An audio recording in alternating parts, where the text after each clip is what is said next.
जल्द मिलेगी रेलवे फाटक में लगने वाले जाम से राहत। 332 करोड़ की लागत से बनेगा उचेहरा का railway flyover bridge. Satna Maihar के बीच उचेहरा में पड़ने वाला रेलवे फाटक राहगीरों के लिए लंबे समय से नासूर बना था। इसकी गूंज उचेहरा से लेकर दिल्ली तक समय समय पर आम जनता द्वारा पहुंचाई जाती रही। शायद उसी का नतीजा है कि देर ही सही लेकिन अब इस फाटक के दिन भी बहुरेंगे।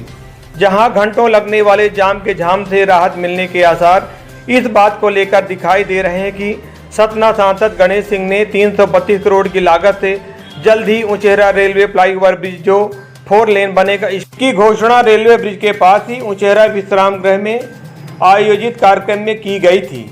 यह आयोजन इंदौर में केंद्र सरकार के सड़क परिवहन मंत्री नितिन गडकरी द्वारा मध्य प्रदेश में 9,577 करोड़ की लागत से कुल 1356 किलोमीटर लंबी 34 सड़क परियोजनाओं का लोकार्पण और शिलान्यास वर्चुअल रूप से किया गया था, जिसकी अध्यक्षता प्रदेश के मुख्यमंत्री शिवराज सिंह चौहान ने की थी।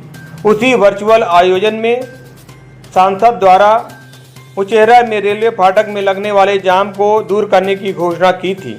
उक्त कार्यक्रम में मध्य प्रदेश की 14 परियोजनाओं का लोकार्पण और 20 परियोजनाओं का शिलान्यास भी किया गया था।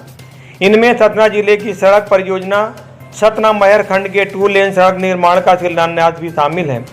राष्ट्रीय राजमार्ग 135 बीजी पर सतना मैहर के बीच 615 करोड़ लागत की 39 किलोमीटर सड़क बनाई जाएगी। ये राष्ट्रीय राजमार्ग मैहर चित्रकूट होते अयोध्या तक बनेगी। राम की तपोभूमि चित्रकूट से भगवान राम की जन्मस्थली को ये मार्ग जोड़ेगी। इस मार्ग के बनने से मैहर चित्रकूट में पर्यटन विकास को बढ़ावा मिलेगा। वहीं देश विदेश के धार्मिक यात्रा में आने वाले यात्रियों के लिए 3 तीर्थ स्थान एक ही मार्ग से जुड़ जाएंगे। इन सड़कों के निर्माण हो जाने पर औद्योगिक ऑडिटोरियम को और भी बढ़ावा मिलेगा। साथ ही क्षेत्र के युवाओं को रोजगार के अनेक अवसर उपलब्ध होंगे और जिले के विभिन्न प्रकार के उद्योगों की स्थापना व्यापक पैमाने पर तैयार होगी, जिससे महानगरों की तर्ज पर सतना लोकसभा क्षेत्र को विकसित किया जा सकता है।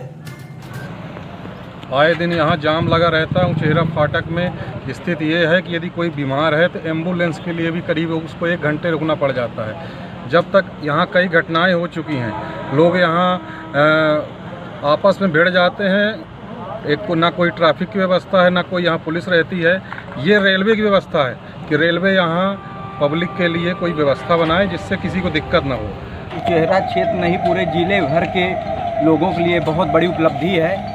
रेलवे फाटक की वजह से हमारे क्षेत्र के सैकड़ों यात्रियों का आवागमन ठप रहता था। रेलवे फाटक में घंटों जाम लगा रहता था, एम्बुलेंस घंटों फंसी रहती। कई लोगों के यहाँ पे रेलवे फाटक बंद होने से उनकी जानें भी जा चुकी हैं। अब इससे हमारे ज़िले वासियों को राहत मिलेगी। ये हमारे लिए बड़ा गर्व का क्षण है।